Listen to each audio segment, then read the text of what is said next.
Thank you for joining this webinar provided by a link online regarding the topic you have presented on ESMINT a few days ago, which is very interesting to me. It's about Essen experience and treatment of fusiform basilar artery aneurysms. So my first question, how did you choose selection criteria for the patient regarding on the clinical state? Did you make some differentiation in that regard, symptomatic, highly symptomatic, asymptomatic, or not? We just looked at whether there were incidental or symptomatic. So there was no breakdown of what was highly or moderately or low or low symptomatic. Most of the patients were symptomatic. So I think there was a small group that were incidental, but mostly were symptomatic, one symptom or another. So mostly were ischemic, with TIA-like symptoms to start off with, but there were a lot of them that did present with severe, ischemic episodes, big cerebellar infarcts, or even there was a couple of patients who presented with big basilar clots that had a thrombectomy at the time and then had their aneurysm treated later. But most of the patients had symptoms, whether it was compressive symptoms, ischemia, headache, something like that. There were 10 patients who were incidental. Did you find some age group that sticks out from all these 70 patients? Is age important in this disease or not? The average age was around 60 for the whole cohort. The biggest risk factor in the whole cohort, I mean, it's 70 patients across 16 years. You can see how rare this disease is. Yeah. But the biggest risk factor was hypertension. So out of the 70 patients, 60 patients had severe hypertension. Some of it was uncontrollable.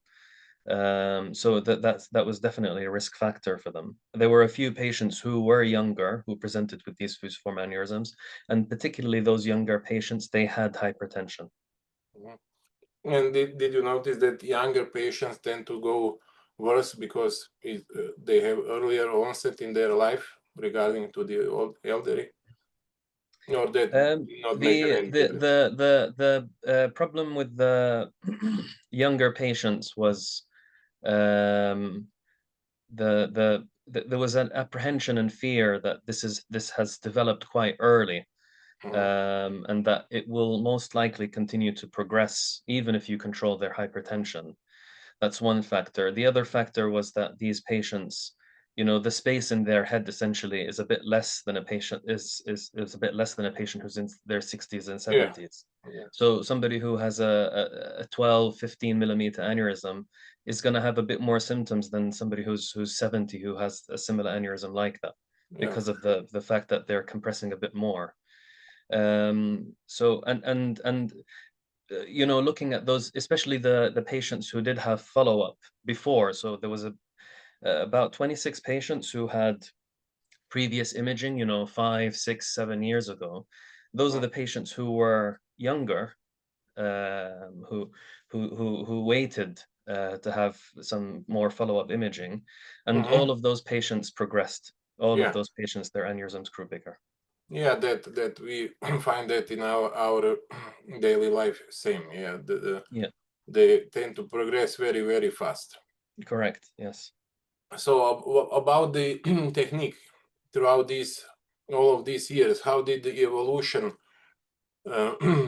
What can you say about the evolution in materials used and different techniques now in regards to the past? So with there's evolution in two different aspects. One of them is the instruments and the tools in our hands, and the general approach to these aneurysms was to create an initial construct using essentially the biggest Leos that were available with the braided stents that we had, and through that you would then choose to further treat with some more flow diverters. And this is where the other issue, where there has been progression in terms of the actual treatment method. So, or the aggression in which you approach these aneurysms. And you will see that from our series, the first initial aneurysms, if the aneurysm was big, you would put a few Leos in, you would also put a couple of flow diverters, you would close the vertebral artery on the other side, all to be done at once, because Mm. the concern is this is such a big aneurysm, you want to control it very quickly. But what the progression has been like in the past few years is that actually stage them and do things a bit slower. So start off with just putting braided stents in, bring the patient in a few weeks later, close the other vertebral artery. If there's still significant filling after a while, then you can put a flow diverter in and try to slow it down. But the whole concept is you want to try to stabilize this disease, but gently and slowly. Yeah. And the other thing is we do have better tools now in our hands, and things like the Axera X, the braided stent that can go up to 10 millimeter is very helpful, because essentially, yes, these aneurysms, the dysplastic filling component usually comes up to 10, 12, within that region, even can go up to 14. But when you have a bigger stent that can really touch the wall and essentially stabilize that wall, in addition to the fact that it's reducing the thrombotic risk to the perforators coming off, then you are more likely to see better results and safer results with these patients. Yeah, great. And what about the medication therapy? Did they did it change, or you stick to the one protocol throughout all of these No, it's years? always been dual antiplatelets. So in No some triple therapy. some really big aneurysms where the stent is essentially floating and you are not contacting the wall whatsoever, those patients had some heparin for maybe 2 weeks, but nothing more than that. So not an aggressive triple therapy in that sense, not like when you're putting just a flow diverter in. Yeah. And what about the follow-up imaging? How do you schedule the follow-up? um all these patients will get 6-month follow-up in the form of a DSA and MRA. They have their DSA, and they also have the MRI, which we do with pre and post contrast volume T1. You really want to assess the aneurysm itself. You want to assess the aneurysm, the thrombosed component. The whole idea is that, even if the DSA is showing a bit of filling, your main point of assessment here and your main focus is the aneurysm size. So you need to have good imaging pre-op and post-op, where you can really compare the aneurysm size pre and post-op and see whether there is aneurysm growth or not. And based on that, the decision is made whether there is any further treatment suggested. And how are your results now in 2025 comparing to the previous years? Do you see any changes in shrinkage, more shrinkage aneurysm, better results, or is the same? Um, we are the results are better, Mhm, and I think some of that is also because we are treating them earlier. So mhm, there is a group of patients who we treated who had aneurysms less than 12 millimeter, mhm, and those patients did okay. So their aneurysms are stable. There's still ischemic complications.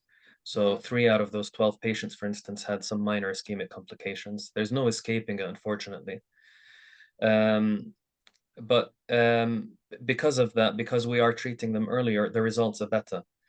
Mhm. And I think also the fact that we are doing things in a staged manner is reducing those risks to those patients. Yeah. So I think that all of questions that was were interesting to me. Do you have something to add? Did I miss some question that should be asked? No, I think it's tough, It's I did this project in Essen, obviously, which Mhm, is patients come to you because they want to be treated. But in my own practice now here in Leeds, I try to counsel patients very carefully because despite the fact that it's a dangerous disease and it will progress, there's also a high chance that the patient might have really bad complications or might even lose their life after you treat them. And they need to understand that very carefully. So I think part of yes, we can agree that we need to do trials and we need some more data and we need to find out a bit more how to treat these patients better. But the most important thing is that the patients and we need to realize there's still a high risk from treating these patients, and patients need to understand that very well. And that all needs to be communicated very carefully to the patients and their families. And another thing is that we need a trial, and I think Prof. Chapeau is trying to look into that and find a few centers across the world that have some high volume patients, and to try to find a consensus on how to treat these patients. It's not just how to treat them, but whether to treat them. And I think that will be very important, and hopefully something positive can come out of that. Yeah, I do agree. I recently had two cases, which one ended really badly after 1.5 months. It was high volume of thrombus inside the aneurysm, and the aneurysm ruptured because the wall of the aneurysm was not strong enough to capture all of that clot. So, and the other we have a 3 months follow-up, and we see slow filling of the base of the aneurysm, which is due to the also high burden of clot inside the aneurysm. So those are the two same patients, but the timing is different because I believe as you know, also the strength of the wall is the key for something that it will go fast or slow. So if you have a thin wall, it will go very fast, but if you have a thick wall, it will go slowly. So exactly. Maybe we should do. I asked to do autopsy on those patients and to compare the wall between them and to see any differences and any similarities and to see on that. That would be interesting too. Absolutely. I think I was speaking to somebody from the Candace the other day, and they were saying that they're going to make even bigger xerorexes potentially. Yeah. So I mean, for these really nasty bigger aneurysms, then that might be helpful. Yeah, for sure. It's a new tool that we can use.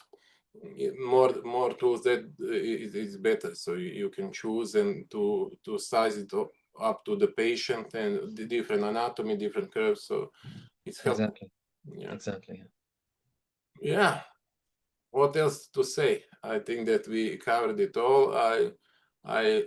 Those are the patients which you have the opinion that you can treat them, but the result is very scary sometimes. And as you said, talking to the patient and to the patient family, explaining them the nature of the disease and the potential in the treatment is key, because they need to know every detail and their progression of the disease, and that it can go very badly also with treatment. So yes. Yeah. We'll see what the future holds for us. Yeah. So from all things in medicine, then after 20, 30 years, they will say, they should do it like this. But exactly. they need all of these steps to say that. Yes, absolutely. Yeah, I believe that we are done. We had a nice discussion. Thank you, Fathallah, for your time and no problem at all. This nice paper and experience. I like it a lot, and I admire your work. And congratulations on this. And yeah, see you in the future. Thank you very much, Vlado. It was very nice to meet you.